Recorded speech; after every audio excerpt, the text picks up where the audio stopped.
A rare and powerful earthquake struck Morocco late last night, killing more than 1,000 people and damaging buildings from villages in the Atlas Mountains to the historic city of Marrakech. The 6.8 magnitude quake is the strongest ever recorded in the mountain region. Casualty figures are expected to rise as rescuers are struggling to get through boulder-strewn roads to the remote mountain villages hit hardest. Good evening, I'm Abhyuday Shrestha and these are the headlines of the hour. Police investigation reveals transaction of cryptocurrency worth 1 billion rupees during the recent gold smuggling scandal. CIB making preparations to submit its report on the scandal by this Monday. 23 out of 124 languages in Nepal at the verge of extinction due to absence of effective programs, only 6 languages secure. Indian Prime Minister Narendra Modi says the G20 reached a consensus on a leader's declaration and announced its adoption during the first day of its annual summit today.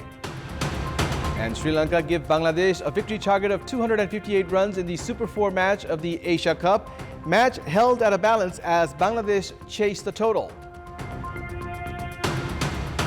The Central Investigation Bureau, CIB, of Nepal Police is about to conclude the initial phase of investigating the 61-kilogram gold smuggling scandal, as a case must be filed within 60 days of investigation under organized crime. The investigation has revealed that a Chinese group involved in the gold smuggling had made the payment for gold through cryptocurrency. 9 out of the 30 individuals arrested in connection with the gold smuggling case are foreign nationals. 6 of the arrested are Chinese nationals, while 3 are foreign nationals of Chinese origin. The investigation by CIB has revealed that Chinese national Dawa Jing, who was involved in smuggling gold into Nepal through electric cigarettes, has been identified as the mastermind of the illegal gold scam. However, Dawa has been absconding. Gold was being smuggled into Nepal with the investment of Dawa Jing, and Dawa Chiring was responsible in managing the illegal gold. Chinese national Alex, who also possesses an Indian identification card, was responsible for financial transactions. Investigation has revealed that Alex was involved in gold smuggling from India, where he used to live. Prior to this, Alex had been arrested in India in possession of illegal gold in 2019. The 61 kilograms of gold smuggled by the same group was recovered in India in 2022.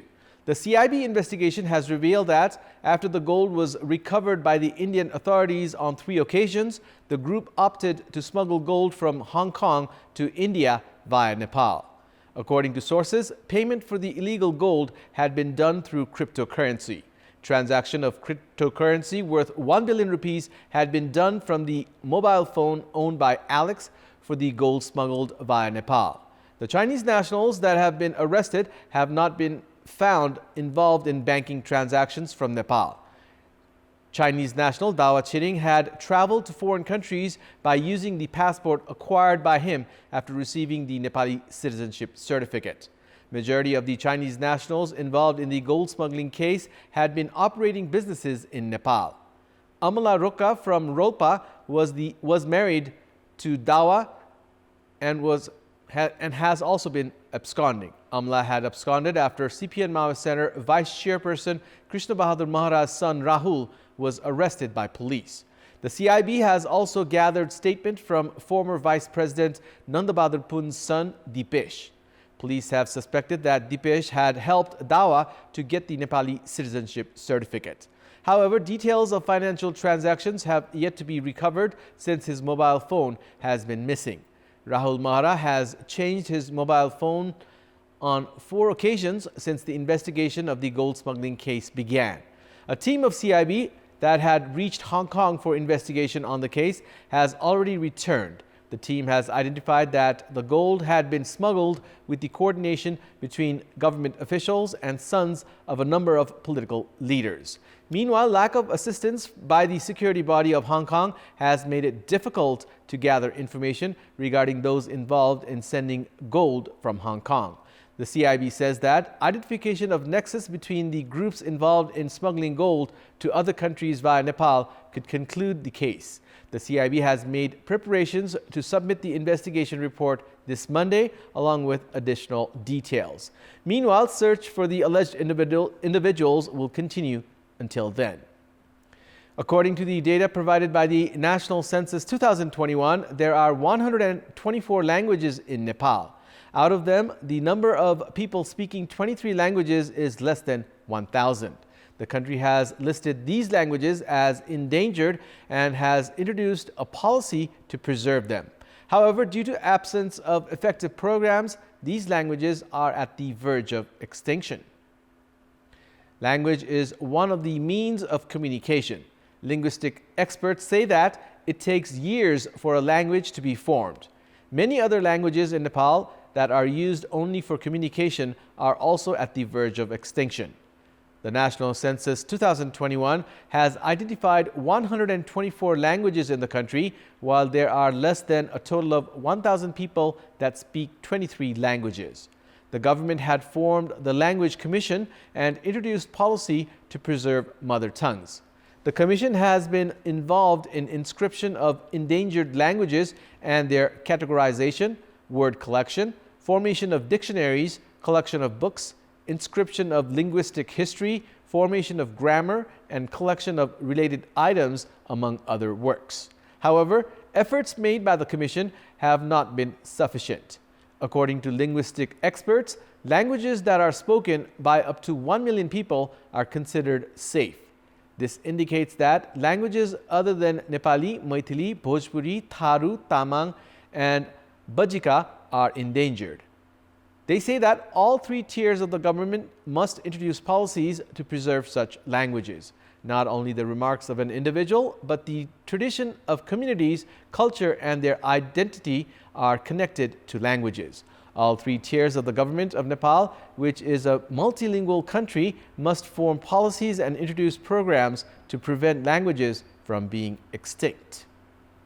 In our Public Voice segment, today we have asked people in several provinces regarding the role of the local level in preserving mother tongues. Let's take a look at what they had to say.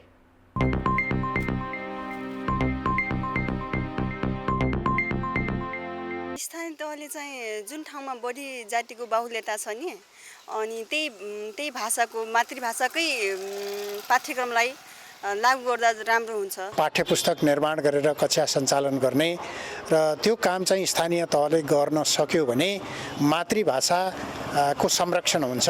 स्थानीय सरकारद्वारा सञ्चालित स्कुलहरू government स्कुलहरूमा चाहिँ पाठ्यक्रमको व्यवस्था मिलाएर स्थानीय तह अन्तर्गत कुन मातृभाषाहरू बोलिन्छन् ती मातृभाषाहरूका संरक्षणका लागि के कस्ता कार्यक्रमहरू ल्याउन सकिन्छ के कस्ता कार्यक्रमहरू दिन सकिन्छ भनेर योजनाबद्ध रूपमा अगाडि गर्नु पर्यो। भाषाहरू अनुसन्धान गरेर संरक्षण गर्ने कार्यक्रमहरू बनाएर ती कार्यक्रमहरूलाई अगाडि बढाउँदाखेरि अगाडि सञ्चालन गर्ने योजनाहरू बनाएर अगाडि बढ्नुपर्छ। विद्यालयहरूमा मातृभाषामा पठन पाठन सुरु गराउनु पर्यो र त्यसको समय-समयमा अनुगमन पनि गर्नु पर्यो।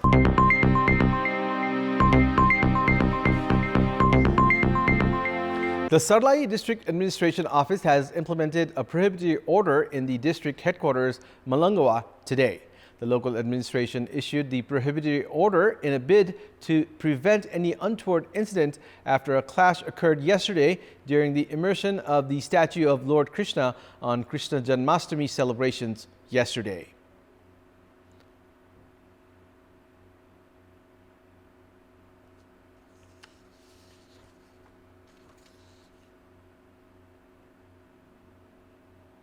The prohibitory order has been implemented from 4 p.m. today till 8 a.m. tomorrow.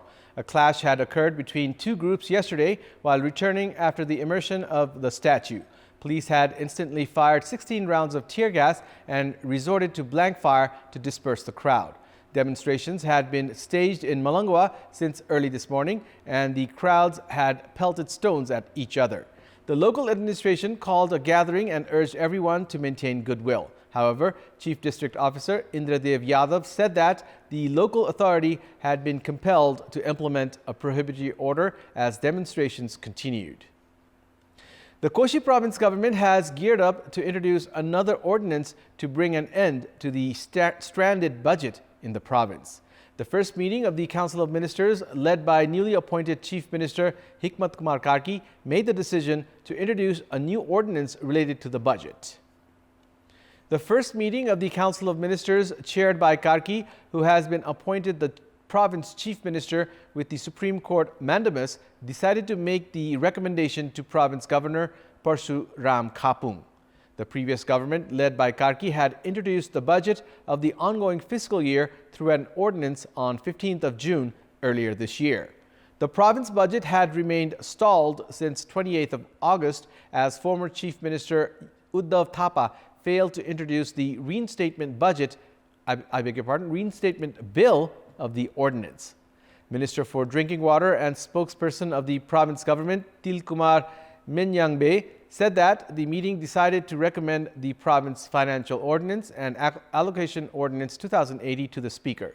Minister Menyangbe said that preparations are underway to introduce the budget without any changes. As per the legal provision, the budget will become defunct if a reinstatement bill is not introduced after introducing an ordinance and holding the province assembly meeting within 60 days. Jane Deepika Garrett has been crowned Miss Universe Nepal 2023. At the final competition held at the Sunrise Convention Center in Godavari, Lalitpur today, Garrett won the title of Miss Universe Nepal 2023. Last year's Miss Universe Nepal, Sophia Bujel, crowned Garrett at the event today. Garrett will now represent Nepal at Miss Universe that will be held in El Salvador this November.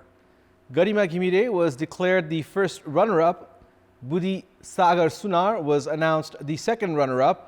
Shitasma Pokhrel, the third runner-up, and Abhilasha Lamsal, the fourth runner-up. It's time now for our segment Public Pulse, where you text us with your opinion. Public Pulse. But before that, let's take a look at the results from yesterday's poll. Yesterday, we had asked you, why has illiteracy not been rooted out despite education campaign run every year? 32% voted for A, lackluster planning. 53% voted for B, misuse of budget, and 15% voted for C, lack of knowledge.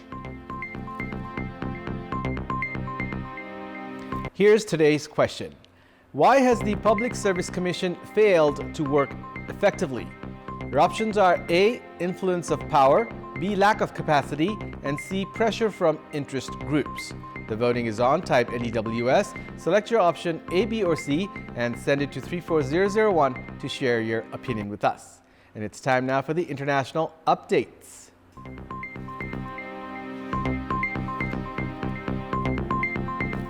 Indian Prime Minister Narendra Modi today said that the G20 had reached a consensus on a leaders' declaration and announced its adoption during the first day of its annual summit today. The announcement came after delegates from the world's most powerful countries reached a compromise on language to describe the war in Ukraine.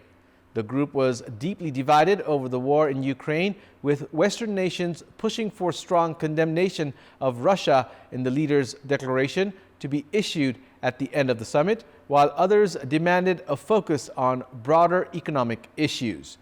There were no immediate details on the language that was agreed to describe the war.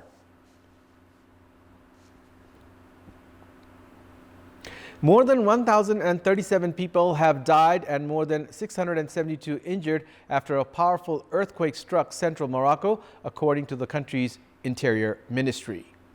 The quake, measuring magnitude 6.8 on the Richter scale, sent people rushing into the streets in Marrakesh and other cities.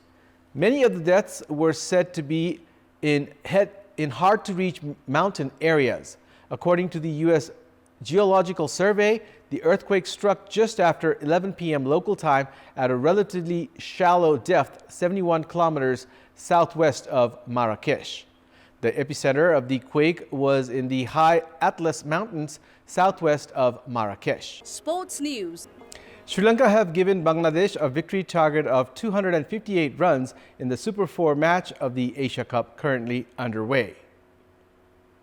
In the match underway at the R. Premadasa Stadium in Colombo, host Sri Lanka were put to bat first and posted 257 runs for the loss of 9 wickets in the stipulated 50 overs.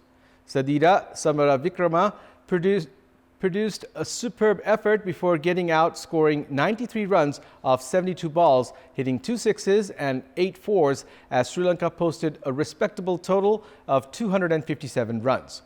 Kushal Mendes also contributed 50 runs, while opener Pathum Nishanka added 40 runs. According to a recent update, Bangladesh have scored 200 runs in 44 overs, losing 7 wickets. The United Arab Emirates lifted the ICC Women's T20 World Cup Asia qualifiers, defeating Thailand by 6 runs. That's all for the moment. Thank you for watching. Good night.